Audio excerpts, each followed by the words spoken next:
وسلام علی عبادہ الذین اصطفیٰ اما بعد۔ مصر کے ایک شیخ گزرے ہیں عطاء اللہ اسکندری رحمۃ اللہ علیہ۔ شاذلیہ سلسلہ کے بزرگ تھے، مگر اللہ نے ان کو بڑی معرفت سے نوازا تھا۔ وہ الازہر کے اندر استاد بھی رہے، اور جامعہ الازہر کو جو پوری دنیا کے اندر عزت ملی ایسے اساتذہ کی وجہ سے ملی۔ بہت باخدا انسان تھے، اور جب بات کرتے تھے تو بڑی جچی تلی کرتے تھے۔ انہوں نے ایک کتاب لکھی، اس کا نام ہے الحکم۔ حکم کا مطلب ہے حکمت کی باتیں، یعنی عربی تو ان کی زبان تھی، پھر وہ بات ایسے انداز سے کرتے تھے کہ بڑی سلجھی ہوئی بات ہوتی تھی، دل پہ اثر کرتی تھی۔ ہمارے اکابر علماء دیوبند میں حضرت مولانا خلیل الرحمن رحمۃ اللہ علیہ، جو حضرت شیخ الحدیث رحمۃ اللہ علیہ کے شیخ تھے، تو ان کا یہ معمول تھا کہ وہ رمضان مبارک میں اس کی حکم کا درس دیا کرتے تھے۔ آج سے تقریباً کوئی 2-3 سال پہلے ہم نے بھی اعتکاف میں اس کتاب کی حکم کا درس دینا شروع کیا، اور اس دفعہ پھر اس آج کی مجلس میں دل یہی چاہتا ہے کہ ان کی حکم میں سے کچھ حکمت بھری باتیں آپ کے سامنے بتائی جائیں۔ وہ اللہ کے بڑے مقبول بزرگ تھے۔ مجھے مصر میں ان کی قبر پہ فاتحہ کے لیے جانے کا موقع ملا، تو میں بڑا حیران ہوا کہ جہاں ان کی قبر تھی اس کے دروازے کے بالکل قریب ایک محدث تھے، ابن حمام رحمۃ اللہ علیہ، کمال ابن حمام، ان کی قبر تھی۔ تو مجھے بڑی حیرت ہوئی کہ میں نے کتابوں میں ان کا نام تو پڑھا ہوا تھا کہ یہ اتنے بڑے محدث گزرے ہیں، اور ان کی قبر بالکل ان کے دروازے کے ساتھ بنی ہوئی ہے۔ پھر بعد میں نے کتابوں میں حالات پڑھے تو بتایا کہ ایک مرتبہ ابن حمام رحمۃ اللہ علیہ ان کے مزار پہ فاتحہ کے لیے گئے، اور جاتے ہوئے راستے میں وہ قرآن مجید کی تلاوت کر رہے تھے۔ تلاوت کرتے کرتے جب وہ بالکل قبر کے پاس پہنچے تو انہوں نے قرآن مجید کی آیت پڑھی، فَمِنْهُمْ شَقِيٌّ وَسَعِيدٌ، یہ قرآن مجید کی آیت ہے۔ تو انہوں نے اس وقت قرآن مجید کی یہ آیت پڑھی، تو جیسے ہی پڑھی تو علامہ فرماتے ہیں کہ مجھے ان کی قبر سے آواز آئی، لَيْسَ مِنَّا شَقِي، کہ ہمارے اندر شقی کوئی نہیں ہے، بدبخت نہیں ہے، جو ہمارے ساتھ جڑا ہے وہ سعید ہے۔ اس آواز کو سننے کے بعد علامہ ابن حمام نے وصیت فرمائی کہ جب میں مروں تو مجھے ان کی قبر کے دروازے کے قریب دفن کیا جائے۔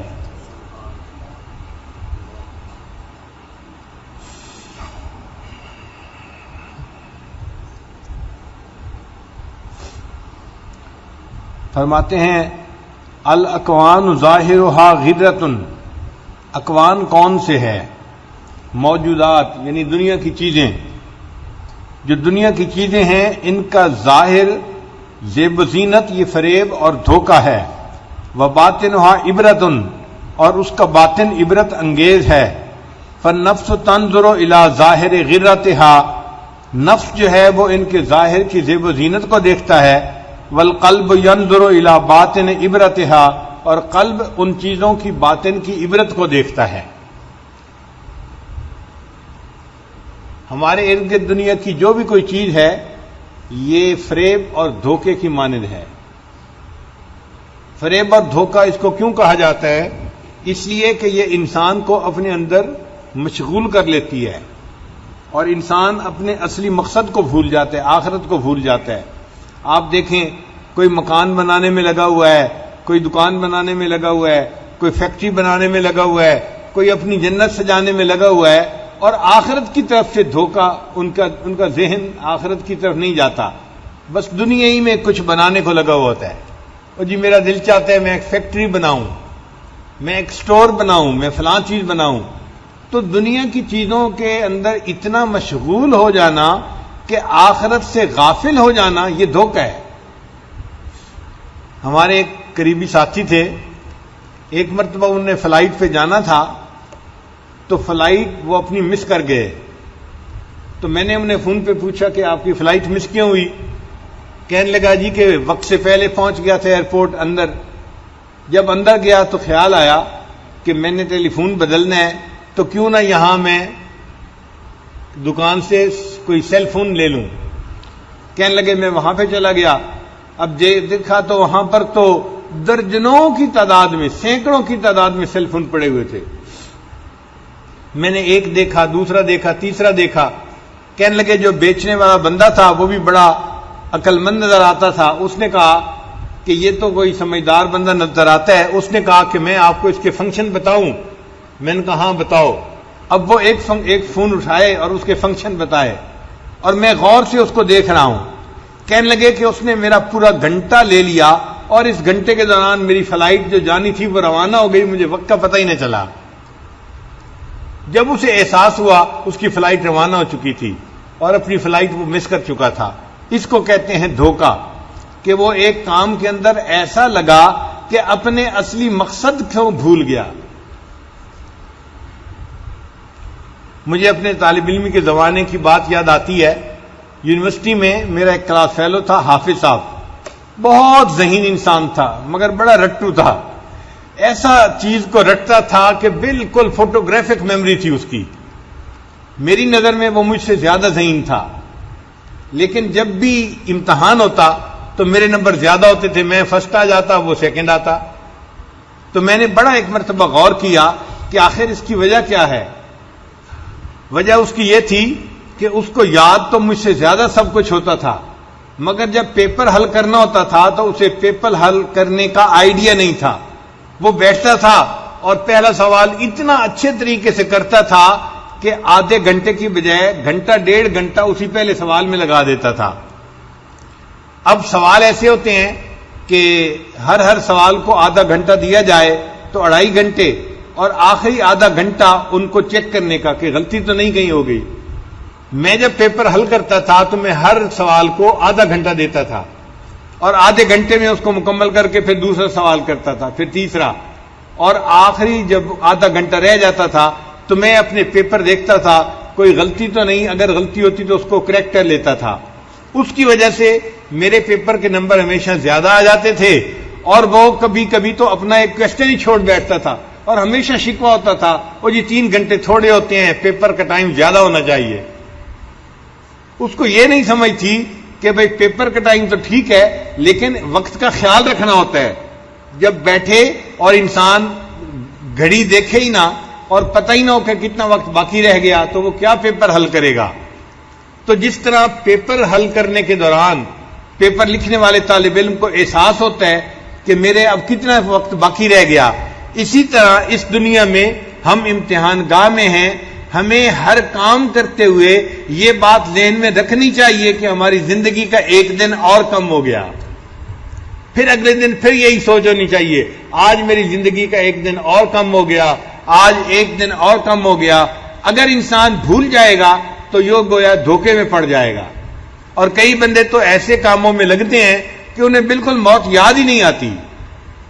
ہم نے ایک واقعہ سنا تھا چھوٹے ہوتے ہوئے کہ ایک مسجد کے جو ہے دروازے کے ساتھ دکانیں بنی ہوئی تھیں. تو تبلیغ جماعت کے لوگ گشت کرنے کے لیے گئے تو دکاندار کو کہا کہ بھئی آؤ نماز پڑھ لیں. اور وہ مسجد کے دکان کا کرایہ دار ہے. کہنے لگا جی میرے پاس تو گاہک ہیں، فرصت ہی نہیں کہ میں اندر مسجد میں جا کے جماعت سے نماز پڑھوں. تو وہ لوگ واپس آ گئے. جب نماز پڑھ کے نکلے تو دیکھا کہ دکان سے اس بندے کا جنازہ نکل رہا تھا. وہ مسجد کی دکان کا دکاندار تھا مگر مسجد میں نماز نہیں پڑھتا تھا. یہ دھوکہ ہے کہ انسان اپنی دنیا میں لگ کے اپنی آخرت کو بھول جائے. یہ دنیا کا ظاہر اتنا زیب و زینت والا ہے، اتنا خوبصورت ہے. میری دکان، میرا مکان، میری بیوی، میرے بچے، میرا لباس، میرا گاڑی، میری فلاں، ہم میری کرتے رہتے ہیں. اور جب موت آتی ہے تو پتہ چلتا ہے کہ میرا تو کچھ بھی نہیں تھا، سب کچھ پرایا تھا. انسان اس دنیا سے خالی ہاتھ چلا جاتا ہے. تو یہ دنیا کا ظاہر جو ہے یہ زیب و زینت انسان کے لیے دھوکے کی مانند ہے. اس دھوکے میں نہیں لگنا چاہیے بلکہ اپنی آخرت کو یاد کرنا چاہیے. تو انسان کا نفس جو ہے وہ ان چیزوں کے ظاہر کو دیکھتا ہے اور انسان کا دل ان چیزوں کے باطن کو دیکھتا ہے. اس کا باطن عبرت ہے. اب دیکھیں عبرت کی بات ہے نا کہ انسان نے بالآخر اس دنیا سے چلے جانا ہے. آج جو بچہ نوجوانی میں بڑا گلفام نظر آتا ہے، بڑھاپے میں آپ اس کو دیکھیں اسی کا چہرہ چھوارے کی طرح بنا ہوا ہوتا ہے. تو بندہ اپنے آپ کو دیکھے کہ آج میں اتنا صحت مند اور نوجوان ہوں، کل میں ہڈیوں کا ڈھانچہ ہوں گا اور میرے لیے بیٹھا ہوں تو اٹھنا مشکل اور اٹھا ہوں تو بیٹھنا مشکل ہو جائے گا. یہ بڑھاپے کی حال ہوتی ہے اور انسان بھول جاتا ہے، بھلکڑ بن جاتا ہے، اسے یاد ہی نہیں ہوتا. چنانچہ بوڑھا آدمی ایک چیز کو بار بار پوچھتا ہے. ہمارے حضرت فرمایا کرتے تھے ایک بوڑھا آدمی کسی ڈاکٹر کے پاس گیا، کہنے لگا ڈاکٹر صاحب مجھے نظر بھی تھوڑا آتا ہے. اس نے کہا جی بڑھاپا ہے. اچھا ڈاکٹر صاحب مجھے سنائی بھی کم دیتا ہے. اس نے کہا بڑھاپا ہے. ڈاکٹر صاحب میرے دانت بھی گر گئے ہیں. اس نے کہا بڑھاپا ہے. ڈاکٹر صاحب مجھے کھانا ہضم بھی نہیں ہوتا. اس نے کہا بڑھاپا ہے. ڈاکٹر صاحب مجھے رات کو نیند بھی ٹھیک نہیں آتی. اس نے کہا بڑھاپا ہے. اب بڑھاپا سن کے نا بوڑھے کو غصہ آ گیا. کہنے لگا ڈاکٹر صاحب یہ کیا ہوا کہ ہر بات پہ بڑھاپا ہے. اس نے کہا بابا جی یہ بھی بڑھاپا ہے.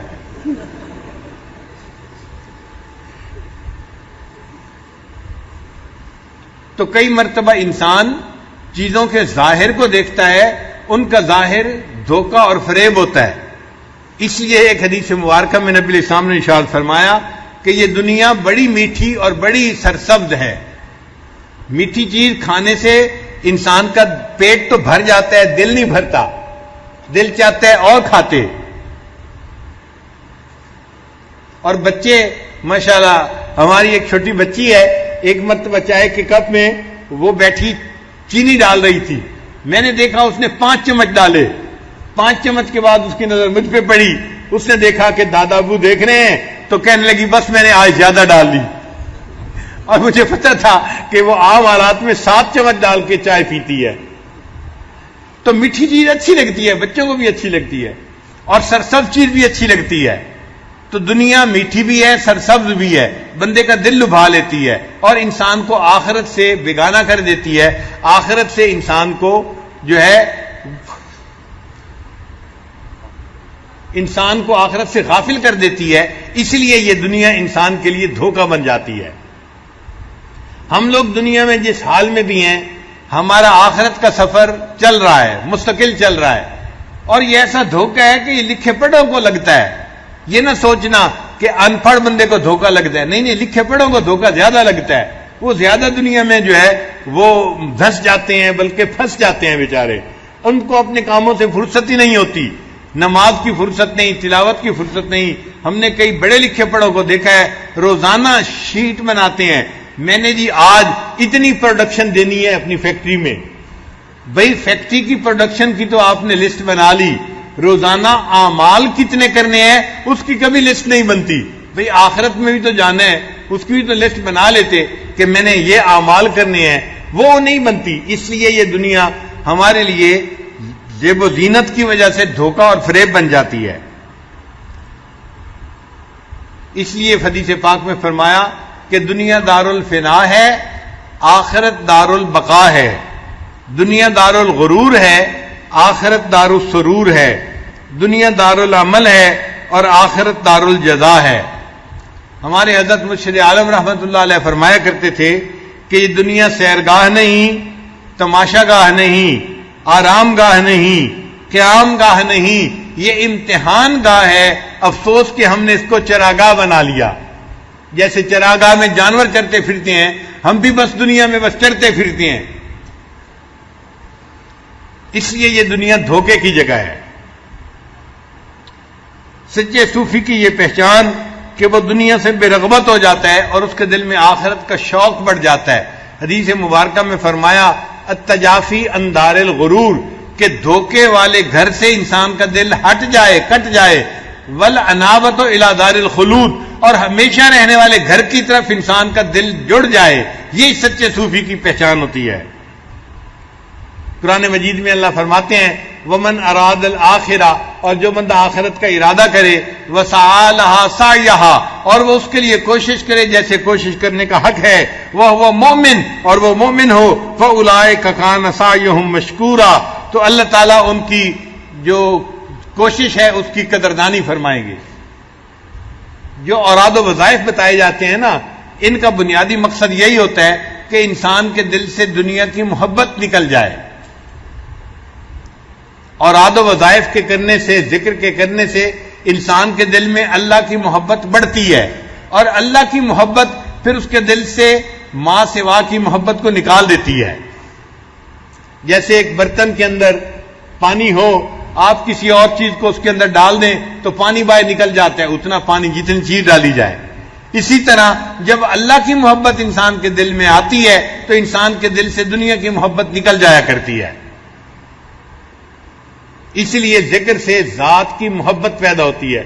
ہم اللہ کا ذکر اگر کثرت کے ساتھ کریں تو ہمارے دل میں اللہ کی محبت بڑھ جائے گی اور دنیا کی محبت دل سے نکل جائے گی.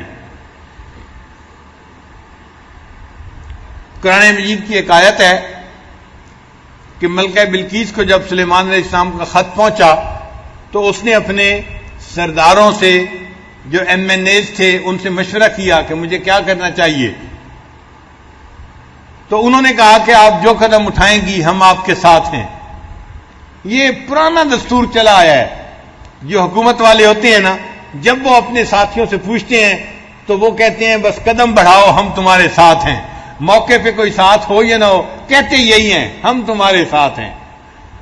تو ملکہ بلقیس کے جو ممبر تھے انہوں نے بھی اس کو یہی کہا کہ آپ قدم بڑھائیں ہم آپ کے ساتھ ہیں. وہ سمجھدار تھی. اس نے کہا ان الملوک اذا دخلوا قریۃ افسدوها، کہ جب بادشاہ کسی بستی میں داخل ہوتے ہیں وہاں پر فساد مچا دیتے ہیں. وجعلوا عزت اہلها اذلہ، اور وہاں پر جو معزز ہوتے ہیں ان کو ذلیل کر کے باہر نکال دیا کرتے ہیں. تو یہ تو اس آیت کا ظاہری ترجمہ ہے. حضرت اقدس تھانوی رحمۃ اللہ نے لکھا ہے کہ قرآن مجید کی آیت کا ایک ظاہری ترجمہ ہوتا ہے، ایک اس کا باطنی معنی ہوتا ہے. تو وہ فرماتے ہیں کہ اس آیت کے اندر بہترین تمثیل ہے. تمثیل کیا ہے؟ فرماتے ہیں کہ ان الملوک اذا دخلوا قریۃ، ملوک سے مراد اگر ہم مالک الملک اللہ کا نام لے لیں اور قریہ سے مراد دل کی بستی لے لیں تو پھر معنی یہ بنیں گے ان الملوک اذا دخلوا قریۃ، جب اللہ کا نام اس دل کی بستی میں داخل ہوتا ہے افسدوها، انقلاب مچا دیتا ہے. وجعلوا عزت اہلها اذلہ، اور دنیا جو دل میں معزز ہوتی ہے اس کو ذلیل کر کے دل سے باہر نکال دیا کرتا ہے. تو اللہ تعالیٰ کے ذکر کی یہ برکت ہے کہ دنیا کی محبت دل سے نکل جاتی ہے اور آخرت کی محبت دل میں آ جاتی ہے.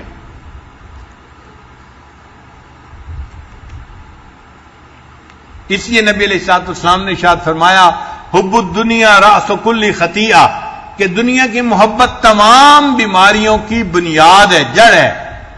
دنیا کی محبت تمام گناہوں کی بنیاد ہے.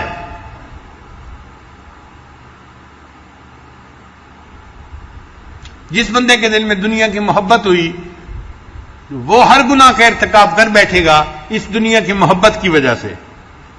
اس لیے نبی علیہ السلام نے فرمایا الدنیا ملعونۃ، دنیا ملعونہ ہے. وملعون ما فیہا، اور ہر چیز جو اس کے اندر ہے وہ بھی ملعون ہے. الا ما کان للہ منہا، جو چیز اللہ کے لیے ہے اس کے سوا ہر چیز دنیا کی ملعون ہے.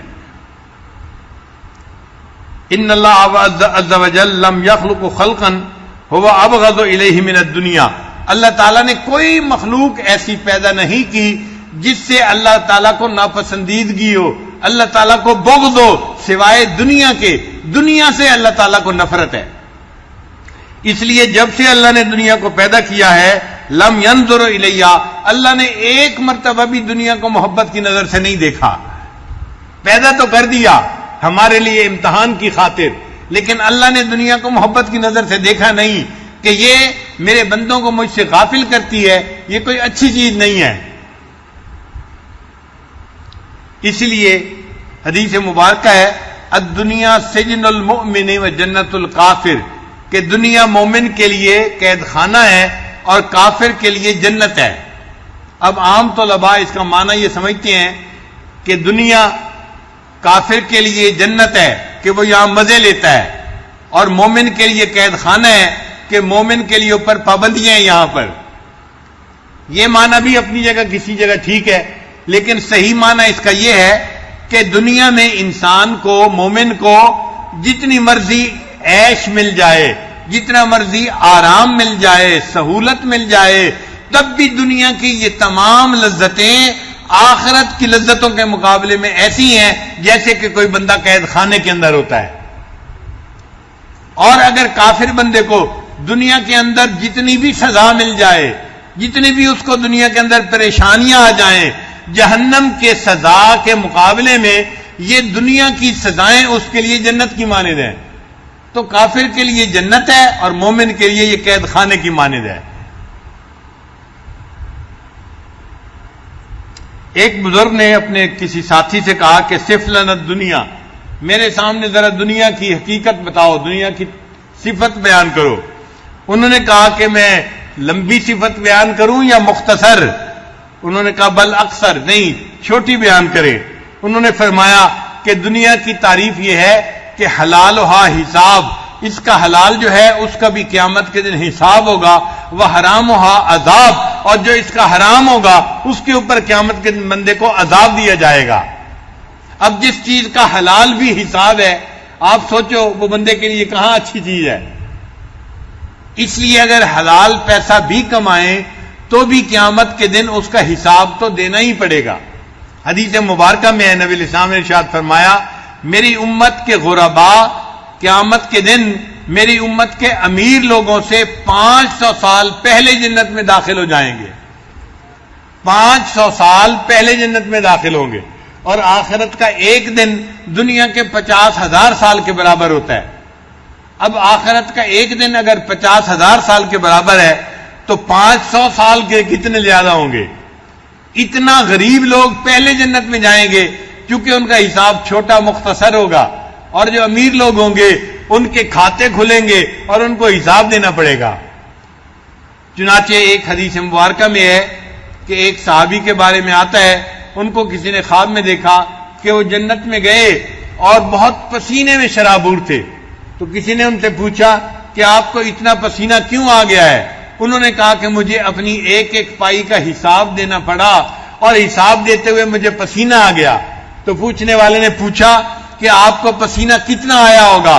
تو انہوں نے جواب میں کہا کہ اگر میں 300 اونٹوں کو غسل دیتا تو میرے پسینے کا پانی اس کے لیے کافی ہو جاتا۔ 300 اونٹوں کو غسل دیتا تو میرے پسینے کا پانی ان کے غسل کے لیے کافی ہو جاتا، اتنا پسینہ آیا۔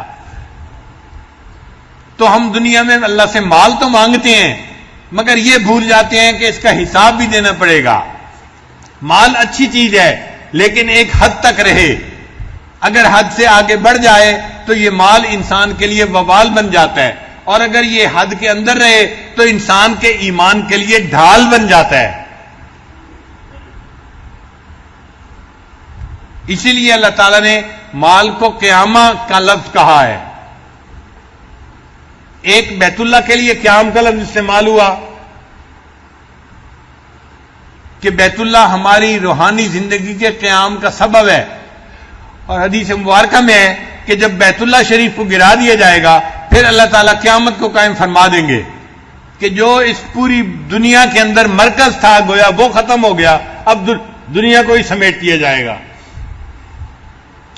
تو بیت اللہ بھی قیام ہے، اس کی وجہ سے یہ دنیا قائم ہے۔ اور مال کو بھی اللہ نے فرمایا وَلَا تُؤْتُوا السُّفَهَاءَ أَمْوَالَكُمُ الَّتِي جَعَلَ اللَّهُ لَكُمْ قِيَامًا، مال کو بھی قیامہ فرمایا کہ یہ بھی انسان کے لیے دین کے قیام کا سبب بنتا ہے۔ اگر حلال ہو اور حد کے اندر ہو تو انسان کے لیے کار خیر کا سبب بنتا ہے، دین کا سبب بنتا ہے، اس لیے یہ اچھی چیز ہے۔ حد سے بڑھ جائے، اس کی محبت دل میں آ جائے، پھر یہ انسان کے لیے نقصان دہ بن جاتا ہے۔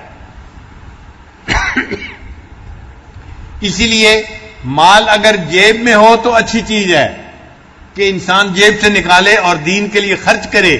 جب یہ جیب سے نکل کر انسان کے دل میں آ جاتا ہے پھر انسان کی کشتی کے ڈوبنے کا سبب بن جاتا ہے۔ آپ دیکھیں پانی اگر کشتی کے نیچے ہونا تو فائدے مند ہوتا ہے، کشتی اس کے اوپر تیرتی ہے، اگر یہ پانی کشتی کے اندر آ جائے تو کشتی کے ڈوبنے کا سبب بن جاتا ہے۔ اسی طرح مال جیب میں ہو تو دین کی کشتی تیرنے کا سبب ہوتا ہے، اور اگر یہ دل میں آ جائے تو دین کی کشتی ڈوبنے کا سبب بن جاتا ہے۔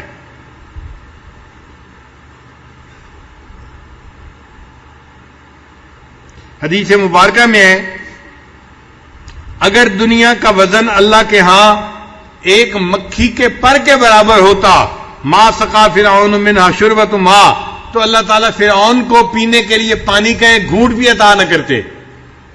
کافر کو اللہ تعالیٰ پینے کے لیے پانی کا ایک گھونٹ بھی عطا نہ کرتے.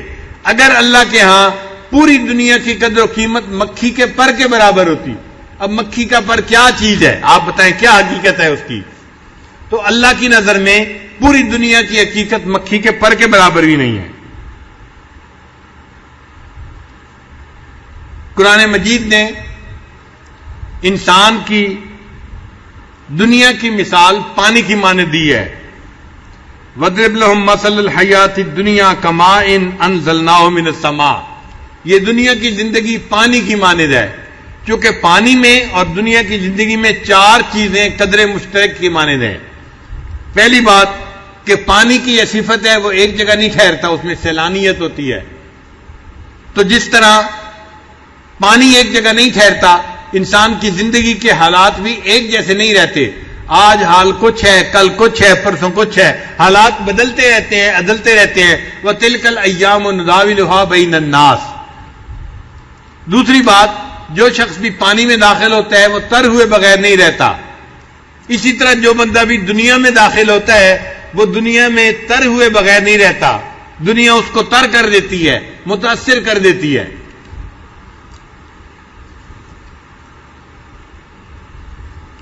پھر پانی جب تک ضرورت کے مطابق وہ فائدہ دیتا ہے, ضرورت سے بڑھ جائے تو نقصان دیتا ہے.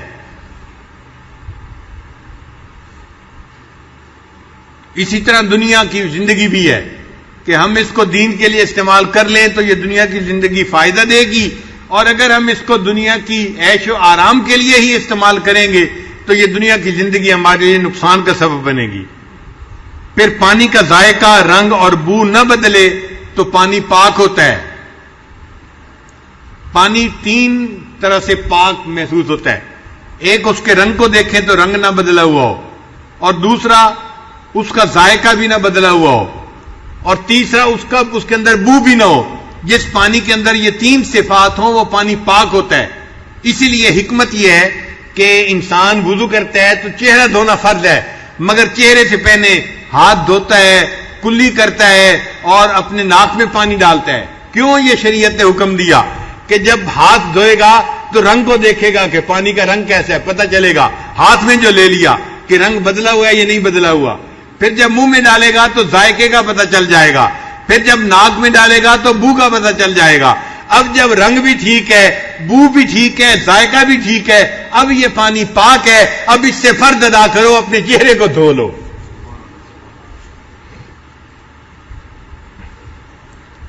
پھر قرآن مجید نے دنیا کی زندگی کو کھیل تماشے سے مثال دی ہے. فرمایا وما هذه الحیات الدنیا الا لهو ولعب وان الدار الاخرۃ لہی الحیوان لو کانوا یعلمون. سورہ عنکبوت کی آیت ہے. اللہ تعالیٰ فرماتے ہیں کہ دنیا کی زندگی کھیل تماشے کی مانند ہے. اچھا, کھیل تماشے میں اور دنیا کی زندگی میں کیا چیز ایک جیسی ہے کہ کھیل تماشا جب بھی کوئی بندہ دیکھتا ہے نا تو عقل مند بندے کو دیکھنے کے بعد افسوس ہی ہوتا ہے میں نے اپنا اتنا وقت ضائع کر لیا. بے عقل آدمی کو تو افسوس نہیں ہوتا, اس لیے عقل مند کی شرط لگائی ہے.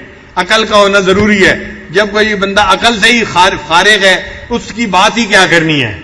تو عقل مند آدمی کو کھیل تماشا دیکھنے کے بعد افسوس ہوتا ہے کہ میں نے اپنا اتنا وقت اس چیز میں کیوں ضائع کر دیا. پھر عام طور پہ کھیل تماشا تھوڑی دیر میں ختم ہو جاتا ہے. ہم نے دیکھا ہے فٹ بال کا میچ جو لوگ دیکھتے ہیں وہ شروع ہوتا ہے اور تھوڑی دیر میں ختم ہو جاتا ہے, اور وہ ایک دوسرے کا چہرہ دیکھ رہے ہوتے ہیں, میچ ختم ہو گیا, وقت ختم ہو گیا. حالانکہ اتنا وقت گزرتا ہے لیکن ان کو پتہ چلتا ہے کہ یہ وقت تو بہت ہی تھوڑا تھا. اور آج کل کے کھیل تماشے تو ویسے ہی سکرین کے سائے کی مانند ہے, اور دنیا کی زندگی بھی سائے کی مانند ہے. اس کے گزرتے کا انسان کو پتہ ہی نہیں چلتا. اپنے کاموں میں انسان مصروف ہوتا ہے اور اس کو نہیں پتا ہوتا کہ میرا کفن بازار میں آ چکا ہے. امام غزالی رحمۃ اللہ اپنی کتاب میں لکھتے ہیں, اے دوست تجھے کیا معلوم کہ بازار میں وہ کپڑا پہنچ چکا ہو جسے تیرا کفن بندہ ہے۔ انسان شادی بیاہ میں مشغول ہوتا ہے اور اس کو نہیں پتا ہوتا کہ میرا کفن تیار ہو چکا ہے، میں دنیا سے جانے والا ہوں۔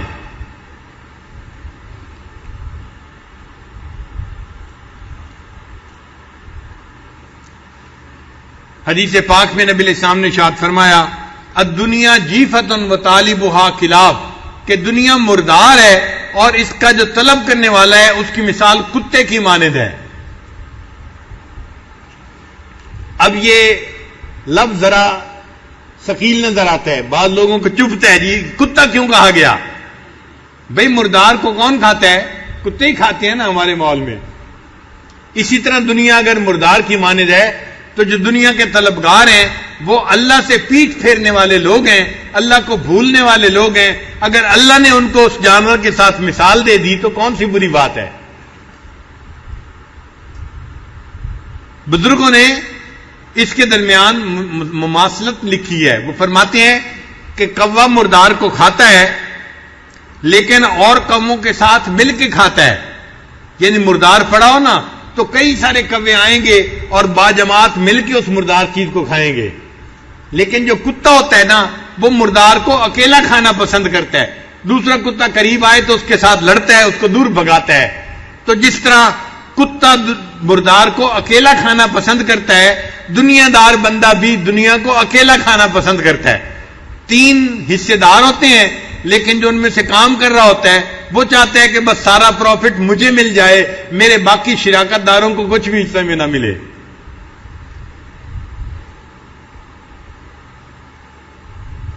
پھر کوا جو ہوتا ہے وہ کسی مردہ کوے کو نہیں کھاتا، یعنی مردہ کوا ہو مرا ہوا ہو تو اس کو نہیں کھاتا، اور پرندوں کو کھاتا ہے، لیکن کتا جو ہے وہ مردہ کتے کو بھی کھا لیتا ہے۔ اسی طرح دنیا دار بھائی بھی اپنے دنیا دار بھائی کا حق مارتا ہے، وہ بھی مردہ خود بندے کو کھا لیتا ہے۔ کوا جو ہے وہ دوسرے کووں سے عبرت پکڑتا ہے، مگر دنیا دار بندہ عبرت نہیں پکڑتا بلکہ ایک کو ڈوبتا ہوا دیکھتا ہے، خود بھی پھر اسی طرح دنیا میں خود بھی ڈوب رہا ہوتا ہے۔ کوا مردار تو کھاتا ہے لیکن ہڈیاں نہیں کھاتا، نرم گوشت کھاتا ہے، لیکن کتے کی مثال اور ہے کہ کتا جو ہے وہ مردار کا گوشت بھی کھاتا ہے اور مردار کی ہڈیاں بھی چباتا ہے۔ دنیا دار کی مثال بھی کتے کی مانند ہے، وہ دنیا کو بھی کھاتا ہے اور اس مال کے اوپر جو سود اسے ملتا ہے اس سود کو بھی کھا جاتا ہے۔ اس لیے نبی علیہ الصلوۃ والسلام نے جو مثال دی وہ بالکل ٹھیک مثال دی۔ اور اگر آپ کوے کو دیکھیں تو وہ دن میں مردے کو کھاتا ہے، رات کو اپنے گھونسلے میں چلا جاتا ہے۔ کتے کی مثال اور ہے، وہ دن میں مردے کو کھائے گا، جب رات آئے گی تو اس کے پاس بیٹھ کے پہرا دے گا پوری رات تاکہ کوئی اور کتا نہ اس کو کھینچ کے لے جائے۔ اسی طرح دنیا دار کی مثال ہے، وہ بھی دنیا کو کھاتا ہے اور جب فارغ ہوتا ہے تو پھر پہرا دیتا ہے تاکہ میرے اس کام پر کوئی دوسرا بندہ قابل نہ ہو جائے۔ نبی علیہ السلام نے ارشاد فرمایا کہ مد دنیا والآخرۃ الا ذرتان ان رضیت احداہما سخطت احداہما الاخری، دنیا اور آخرت دو بہنوں کی مانند ہے۔ شریعت کا مسئلہ یہ ہے، انسان اگر ایک بہن سے نکاح کر لے تو دوسری بہن اس کے اوپر حرام ہو جاتی ہے، ایک وقت میں دو بہنوں کے ساتھ نکاح جائز نہیں ہے۔ تو جس طرح دو بہنوں کے ساتھ ایک وقت میں نکاح جائز نہیں ہوتا، اسی طرح ایک وقت میں دنیا اور آخرت کے ساتھ نکاح جائز نہیں ہوتا۔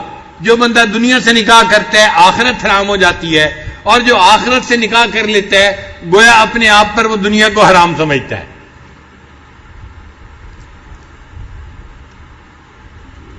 اس لیے جو اپنی دنیا سے محبت کرتا ہے وہ آخرت برباد کر لیتا ہے، اور جو آخرت سے محبت کرتا ہے وہ اپنی دنیا کو جو ہے وہ کمزور کر لیتا ہے۔ اس لیے فرمایا کہ تم باقی رہنے والی چیز کو فانی چیز کے اوپر ترجیح دے دو۔ دنیا کی چیزیں فانی ہیں، چلی جائیں گی، اور آخرت کی چیزیں باقی رہنے والی ہیں، ہمیشہ باقی رہیں گی۔ امام ربانی مجد الافسانی رحمۃ اللہ علیہ نے اپنے مکتوبات میں دنیا کی خوب مذمت کی ہے۔ وہ فرماتے ہیں دنیا ظاہر میں میٹھی اور صورت میں تر و تازہ معلوم ہوتی ہے، لیکن حقیقت میں زہر قاتل اور متاع باطل اور بے فائدہ گرفتاری ہے. اس کا مقبول ذلیل و خوار اور اس کا عاشق مجنون ہے. اس کا حکم اس نجاست کی طرح ہے جس کے اوپر مٹھاس کی تہ چڑھی ہوئی ہو، اور اس کی مثال اس زہر کی مانند ہے جس میں شکر ملی ہوئی ہو. عقل مند وہ ہے جو ایسی کھوٹی متاع پر فریفتہ نہ ہو اور اس طرح کے خراب اسباب کا طالب نہ ہو. فقہا اور علماء نے لکھا ہے اگر کوئی شخص وصیت کرے کہ میرا مال میری وراثت اہل زمانہ میں سے کسی عقل مند شخص کو تقسیم کریں، یعنی کوئی بندہ یہ وصیت کر جائے کہ جو میرا مال بچے گا میرے مرنے کے بعد اس کو عقل مندوں میں تقسیم کرو، تو فقہا نے لکھا ہے اس مال کو زاہد لوگوں میں تقسیم کیا جائے گا، کیونکہ زاہد بندہ عقل مند ہوتا ہے جو دنیا سے زہد اختیار کرتا ہے. یہ عقل مندی کی دلیل ہے، یہ مال ان زاہد لوگوں میں تقسیم کیا جائے گا. نبی علیہ السلام نے ارشاد فرمایا الدنیا دار من لا دار لہ، دنیا گھر ہے اس بندے کا جس کا آخرت میں کوئی گھر نہیں. وہ مال من لا مال لہ، اور مال ہے اس بندے کا جس کا آخرت میں کوئی مال نہیں. وَلَهَا يَجْمَعُ مَن لَا عَقْلَ لَهُ، اور دنیا کو جمع وہ بندہ کرتا ہے جس کے پاس عقل کی رتی نہیں ہوتی. تو حدیث پاک میں نبی علیہ السلام نے اس بندے کو بے عقل کہا ہے. تو دلوں سے یہ حسرت نکال دیجئے کہ ہمارے پاس لاکھوں ہو، کروڑوں ہو، ہمارا بینک بیلنس ہو اور ہمارے پاس مال پیسہ زیادہ ہو، بس اللہ ضرورت کے مطابق بندے کو عطا کر دے کہ بندے کسی کا محتاج نہ بنے دنیا میں. یہ دعا مانگنی چاہیے. نبی علیہ السلام نے دعا مانگی اللہم احینی مسکینا وامیتنی مسکینا واحشرنی فی زمرۃ المساکین، اے اللہ مجھے دنیا میں مسکین کی زندگی عطا فرما اور مسکینوں کے ساتھ موت عطا فرما، اور قیامت کے دن مسکینوں کے زمرے میں مجھے کھڑا فرما. نبی علیہ السلام نے دعا مانگی اے اللہ میں تجھ سے مانگتا ہوں کہ میری آل کے لیے بس اتنا دے، میں ایک دن کھانا کھاؤں تو شکر ادا کروں اور دوسرے دن میں اگر فاقہ کروں تو میں صبر کروں. تو نبی علیہ السلام ایک دن فاقہ پسند فرماتے تھے اور دوسرے دن کھانا کھا کے شکر ادا فرماتے تھے. یہ نبی علیہ السلام کی شان ہے جن کو اللہ نے دنیا کے تمام خزانے ان کے قدموں میں ڈال دیے تھے. جبریل علیہ السلام حاضر ہوئے اور عرض کیا اے اللہ کے حبیب صلی اللہ علیہ وسلم آپ ملک الرسول بن کے زندگی گزارنا چاہتے ہیں یا عبد الرسول بن کے زندگی گزارنا چاہتے ہیں؟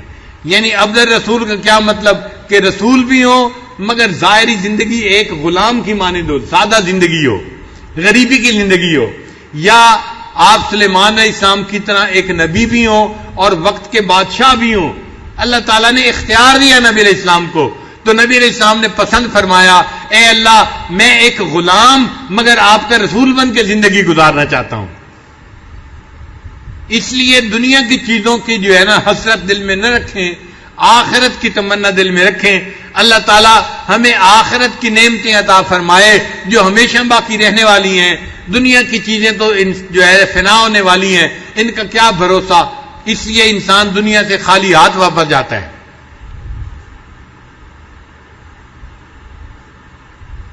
ایک مرتبہ کچھ مدرسے کے طالب علم اکٹھے تھے، آپس میں بحث کرنے لگے کہ یہ جو دنیا دار لوگ ہوتے ہیں نا، یہ ہمیں کبھی ملا کہتے ہیں، کبھی مولوی کہتے ہیں، کبھی ملونٹا کہتے ہیں، ہم بھی ان کے لیے کوئی لفظ بنائیں.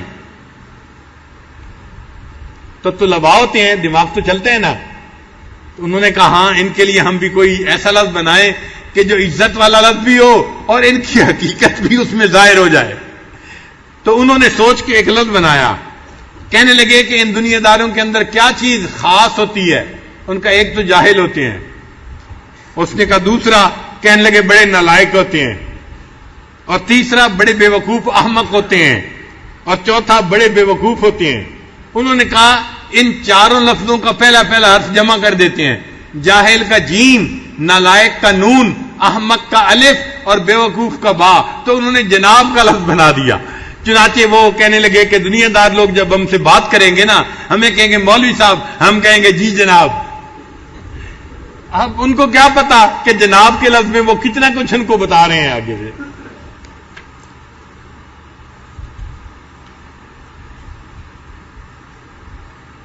عجیب بات ہے کہ ہم باقی گناہوں سے تو توبہ کر لیتے ہیں، دنیا کی محبت والے گناہ سے ہم توبہ نہیں کرتے، ہم اس کو گناہ ہی نہیں سمجھتے، اس لیے دنیا کی محبت والے گناہ سے ہم توبہ نہیں کرتے۔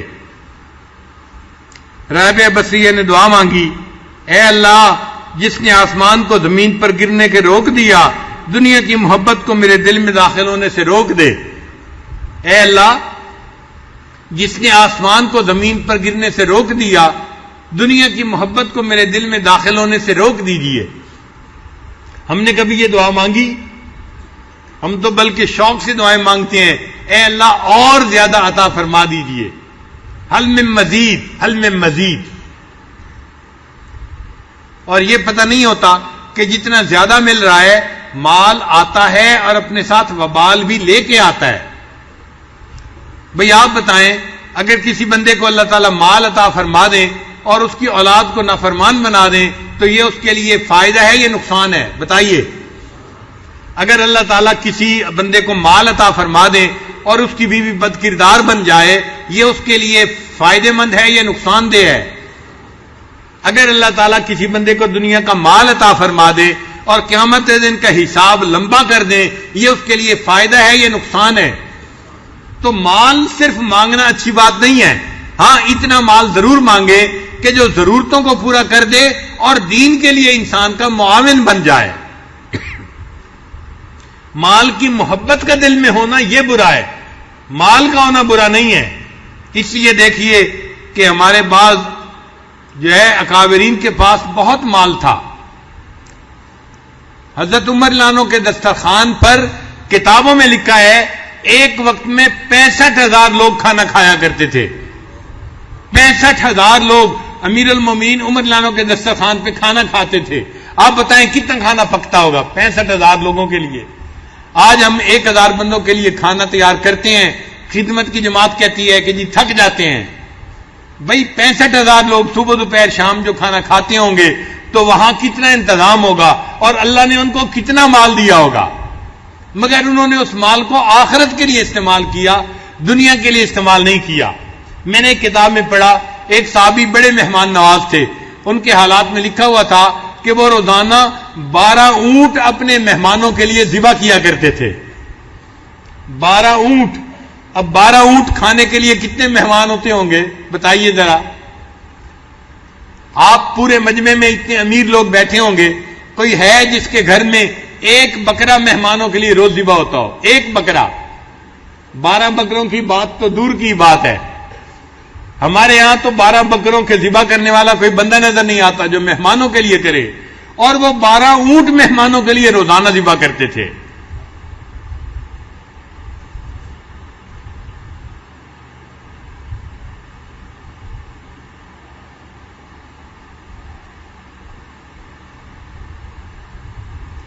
اس لیے یہ دنیا جادوگرنی ہے۔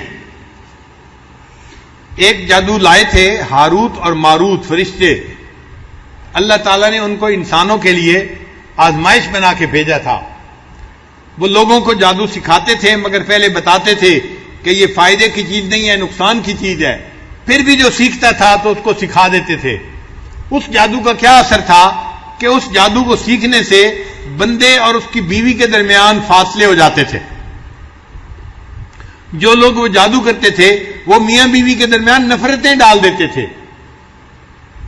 تو ہاروت اور ماروت کا جادو میاں بیوی کے درمیان فاصلے کر دیتا تھا۔ یہ دنیا ہاروت اور ماروت سے بڑی جادوگرنی ہے، اس لیے کہ جب اس کا جادو چلتا ہے یہ بندے کو اللہ سے دور کر دیتی ہے۔ یہ ہاروت ماروت کے جادو سے بھی زیادہ بڑی جادوگرنی ہے۔ بندے کو اللہ سے دور کر دینا بہت بڑی بات ہے۔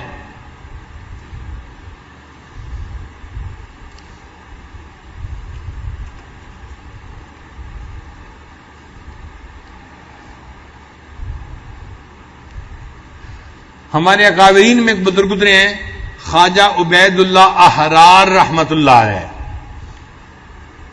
سمرقند کے رہنے والے تھے اور ان کی بہت زمینیں تھیں، تو زرعی طور پہ ان کو بہت آمدنی ہوتی تھی زراعت کی وجہ سے، اور شہر کے اندر بڑی مارکیٹیں تھیں ان کی، تو جیسے پلازا ہوتا ہے نا، کرائے پہ دیتے ہیں، دکانیں کرائے پہ دیتے ہیں، اس کی بھی آمدنی بڑی تھی. تو اللہ تعالیٰ نے ان کو بہت مال دیا تھا. اتنا مال تھا کہ ان کے گھوڑے کو جب باندھنا ہوتا تھا تو زمین میں جو لوہے کی سلاخ ڈالی جاتی ہے، کئی مرتبہ وہ نہیں ملتی تھی، تو سونے کی سلاخ کو زمین میں گاڑ کے ان کے گھوڑے کو باندھا جاتا تھا. سونے کی سلاخیں زمین میں باندھی جاتی تھیں. اتنا اللہ نے ان کو مال دیا تھا. چنانچہ ایک عالم تھے، وہ ایک مرتبہ ان سے بیعت ہونے کے لیے چلے. جب بیعت ہونے کے لیے چلے اور ان کی محفل میں پہنچے تو انہوں نے دیکھا کہ وہاں تو قالین بچھے ہوئے ہیں اور گھوڑے جو ہیں وہ سونے کی سلاخوں کے ساتھ بندھے ہوئے ہیں اور دنیا کی ریل پیل نظر آئی. تو انہوں نے دور سے دیکھ کے یہ شعر پڑھا، نہ مرد است آں کہ دنیا دوست دارد. وہ مرد نہیں ہوتا جو دنیا کو دوست رکھے، وہ جوان مرد نہیں ہوتا، وہ اللہ کا ولی نہیں ہو سکتا جو دنیا کو دوست بنائے. تو انہوں نے یہ الفاظ کہے، شعر کہا، نہ مرد است آں کہ دنیا دوست دارد، اور وہیں سے واپس چلے گئے، بیعت نہیں ہوئے. راستے میں ایک جگہ پر تھک گئے تھے تو وہ سوئے. جب سوئے تو انہوں نے خواب دیکھا کہ خواب میں قیامت کا دن ہے اور وہ کھڑے ہوئے ہیں اور ان کے گرد لوگوں کا جم گھٹا لگا ہوا ہے اور لوگ ان سے اپنا حق مانگ رہے ہیں، اور ان کے پاس اتنی نیکیاں نہیں کہ وہ لوگوں کو دے کے اس سے نکل سکیں، اور لوگ مطالبہ کر رہے ہیں. اب وہ پریشان تھے کہ میں ان لوگوں سے کیسے جان چھڑاؤں گا. اتنے میں پریشانی میں کیا دیکھا کہ ایک آدمی گھوڑے پہ سوار آ رہا ہے. جب قریب آئے تو انہوں نے دیکھا کہ وہ حضرت خواجہ عبید اللہ احرار رحمت اللہ علیہ تھے. انہوں نے آ کے گھوڑے کو روکا اور لوگوں سے پوچھا کہ بھئی تم اس بندے کو کیوں پریشان کر رہے ہو. انہوں نے کہا جی انہوں نے میری غیبت کی تھی، میرے اوپر بہتان لگایا تھا، میرے خلاف یہ بات کی تھی، میرا حق دینا ہے، میری دل آزاری کی تھی، ہم اپنا اپنا حق مانگ رہے ہیں. جب انہوں نے یہ سنا تو انہوں نے اپنے ساتھ والے بندے کو کہا، اچھا یہ شخص عالم ہے، میرے حساب میں سے نیکیاں ان لوگوں کو دے دو اور اس عالم کی جان بچا دو. چنانچہ ان کے پاس اتنی نیکیاں تھیں کہ ان کا جو خادم تھا اس نے ان کے جو بندے تھے ان کی مرضی کے مطابق ان کو نیکیاں دے بھی دیں، اور پھر بھی نیکیاں ان کی باقی بچ گئی اور مولانا کی جان بچ گئی. اب جب مولانا کی جان بچ گئی تو آنکھ کھلی تو مولانا نے دل میں سوچا کہ میرا یہ خواب بے معنی نہیں ہے، یہ مجھے اللہ والے نظر آتے ہیں، مجھے غلطی ہوئی ہے، میں دوبارہ جاتا ہوں ان کے پاس، میں تو ان سے ملا ہی نہیں، بات ہی نہیں کی. چنانچہ مولانا پھر ان کے پاس آئے اور حضرت کے پاس آ کے انہوں نے اب سلام کیا. جب انہوں نے سلام کیا تو خواجہ عبید اللہ احرار رحمت اللہ نے پوچھا کہ مولانا جب پہلی مرتبہ آئے تھے تو کیا شعر پڑھ کے گئے تھے یہاں؟ کشفن ان کو پتہ چل گیا. انہوں نے پوچھا کیا شعر پڑھا تھا؟ تو وہ کہنے لگے کہ حضرت میں نے شعر پڑھا تھا، نہ مرد است آں کہ دنیا دوست دارد. تو حضرت نے شعر کو مکمل کیا، فرمایا اگر دارد برائے دوست دارد، اگر بندے کے پاس مال ہو تو اللہ کے لیے ہونا چاہیے، پھر یہ مال برا نہیں ہوتا. پھر مولا نے ان سے بیعت کی اور ان کے خلفاء میں سے بنے. تو اگر اللہ تعالیٰ بندے کو یہ نعمت دے، اس کو اللہ کے لیے استعمال کرنا چاہیے، دین کے لیے استعمال کرنا چاہیے، پھر یہ فائدے کی چیز ہے.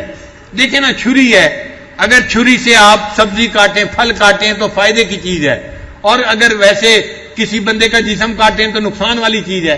اسی طرح مال بھی اگر دین کے لیے استعمال ہوگا تو فائدے کی چیز ہے، اور اگر فقط دنیا کے لیے عیش و عشرت کے لیے استعمال ہوگا تو یہ انسان کے لیے ایک فتنہ ہے، ایک وبال ہے، بندے کو اللہ سے دور کرنے کا سبب بن جاتی ہے.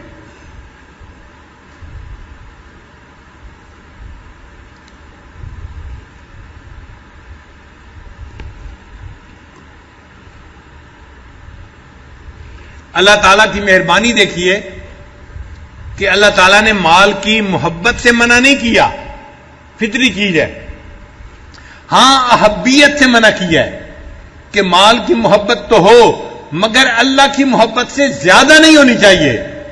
اگر اللہ کی محبت سے زیادہ ہوئی پھر تمہیں عذاب ہوگا.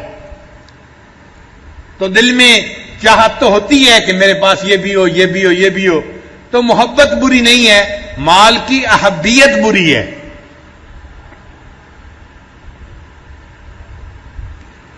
حضرت تھانوی رحمۃ اللہ نے ایک بڑی خوبصورت بات لکھی ہے. وہ فرماتے ہیں کہ عوام الناس کی نظر میں صحابہ کرام کی بڑی کرامت یہ ہے کہ جب فتوحات کا سلسلہ شروع ہوا تو صحابہ کرام کے سامنے سونے چاندی کے ڈھیر لگ گئے تھے، مگر ان کے دل اس سونے چاندی کے ڈھیر میں اٹکے نہیں. وہ ان سے اپنا دل ہٹا کے آخرت کی طرف لگائے رکھا اور آخرت کی تیاری کر کے چلے گئے. تو وہ فرماتے ہیں کہ عوام الناس کی نظر میں صحابہ کی بڑی کرامت یہ ہے کہ انہوں نے دریا میں گھوڑے ڈال دیے تھے اور دریا میں سے پار اتر گئے. یہ ان کی بڑی کرامت ہے. فرماتے ہیں نہیں، اس سے بڑی کرامت یہ ہے کہ فتوحات کا سلسلہ شروع ہوا، صحابہ کے سامنے اللہ نے دنیا کے دریا بہا دیے سونے چاندی کے، وہ اس دریا میں سے اپنا ایمان بچا کے چلے گئے. یہ بڑی کرامت ہے ان کے لیے.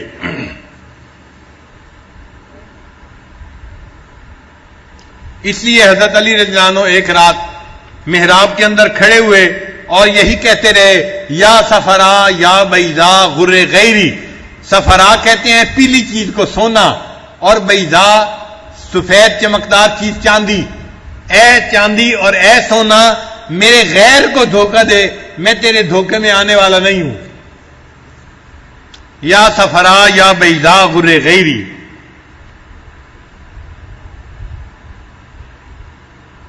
بعض لوگ یہ سمجھتے ہیں کہ ترک دنیا کا مطلب یہ ہے کہ انسان بیوی بچوں کو چھوڑ دے اور قبرستان میں چلا جائے، وہاں جا کے مراقبے کرے یا غار میں جا کے اللہ کی عبادت کرے. یہ غلط بات ہے. بیوی بچوں کو چھوڑنے کا نام ترک دنیا نہیں ہے، بلکہ نفسانی خواہشات کو چھوڑنا، اس کا نام ترک دنیا ہے.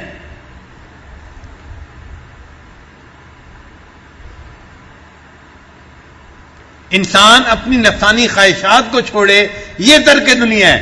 اور ترک دنیا چھوڑ اس طرح کر کے انسان پھر مسجد میں بیٹھ کے اللہ کی عبادت کرے تو یہ اس کے لیے گویا رہبانیت ہے. نبی علیہ السلام نے فرمایا میری امت کے حج جو ہے وہ ہماری امت کی رہبانیت کی مانند ہے. جو بندہ بیوی بچوں کو رشتہ داروں کو چھوڑ کر اللہ کے گھر کے لیے نکلتا ہے، حج کرتا ہے، یہ گویا رہبانیت اختیار کرنے والا ہے. میری امت کی رہبانیت حج کرنے کی مان. تو ہمیں غاروں میں جا کے نہیں بیٹھنا، بلکہ انہی جگہوں میں گھروں میں زندگی گزارنی ہے اور شریعت کے مطابق گزارنی ہے، اور شریعت کے مطابق زندگی گزارنے پر اللہ کی رضا ہمیں نصیب ہوگی. ہمارے حضرت رحمۃ اللہ علیہ فرمایا کرتے تھے کہ اللہ تعالیٰ تک پہنچنے کے لیے انسان کو غاروں کے ذریعے سے ہو کے نہیں جانا پڑتا، ان گلی کوچوں بازاروں سے ہو کے جانا پڑتا ہے. انسان انہی شہروں میں رہے، اپنی آنکھوں کی حفاظت کرے، اپنے آپ کو گناہوں سے بچائے. یہ گناہوں سے بچنا اس کے لیے اللہ کے قرب کا سبب بن جائے گا.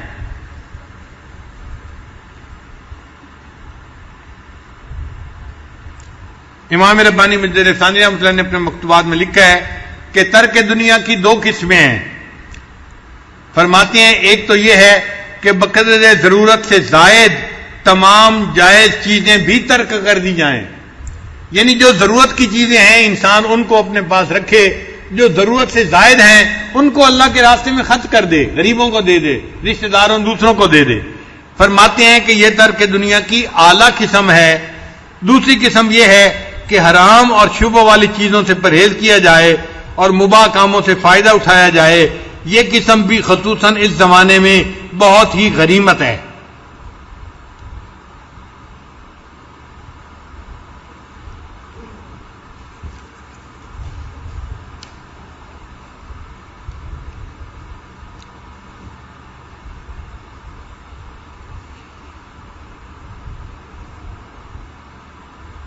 اب دنیا کی محبت دل سے کیسے نکلے گی؟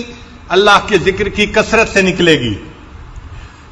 اور دوسرا، آخرت کی نعمتوں پر غور و خوض کریں. جنت کے بارے میں جو نعمتیں ہیں ان کے بارے میں سوچیں. جتنا غور کریں گے اتنا دل چاہے گا کہ انسان دنیا میں کیوں اپنے آپ کو الجھائے، انسان اپنے لیے اللہ سے جنت مانگے، آخرت مانگے.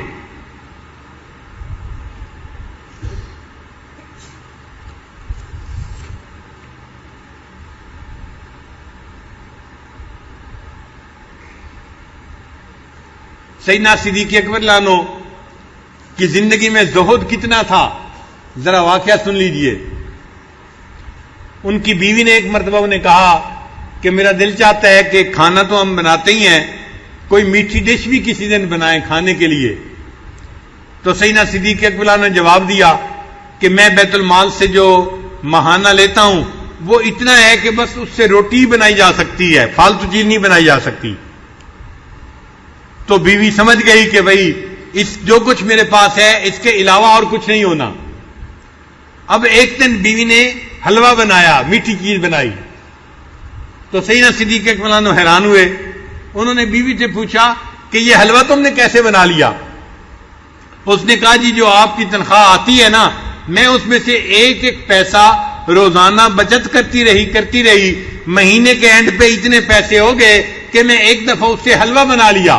تو صدیق اکبر نے فرمایا تجربے سے ثابت ہو گیا یہ ایک پیسہ روزانہ میری ضرورت سے زائد ملتا ہے، آئندہ مہینے کی تنخواہ میں ایک پیسہ تنخواہ میں سے روزانہ کم کر دیا۔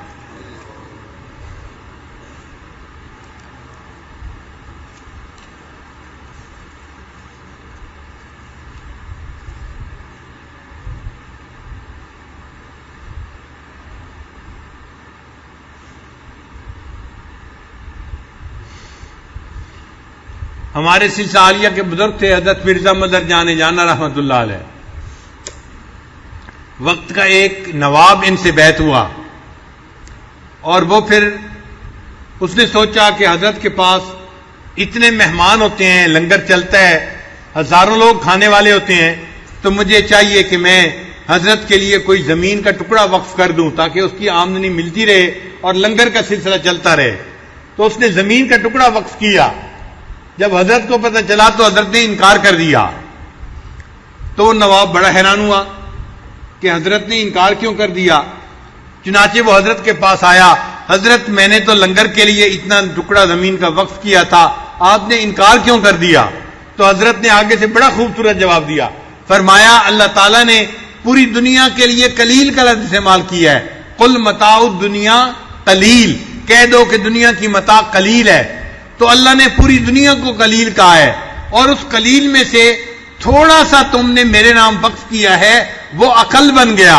اتنا تھوڑا لیتے ہوئے مجھے حیا آتی ہے، میں اتنا تھوڑا نہیں لینا چاہتا، انکار کر دیا۔ اور شیخ عبد القادر جیلانی رحمۃ اللہ علیہ کو ایک بندے نے نیم روز کے علاقے کی بادشاہی دے دی تھی کہ حضرت یہ پورا صوبہ آپ کا ہو گیا، نیم روز کا پورا صوبہ، جتنی آمدنی ہوگی وہ آپ کے مہمانوں کے لیے ہوگی۔ تو حضرت نے اس کو اسی خط کے اوپر جواب لکھا، فرمایا کہ جب سے مجھے نیم شب کی شاہی نصیب ہوئی ہے، نیم روز کی بادشاہی میری نظر کے مچھر کے پر کے برابر بھی نہیں ہے۔ جب سے مجھے نیم شب کی شاہی نصیب ہوئی ہے، نیم روز کی بادشاہی میری نظر میں مچھر کے پر کے برابر بھی نہیں ہے۔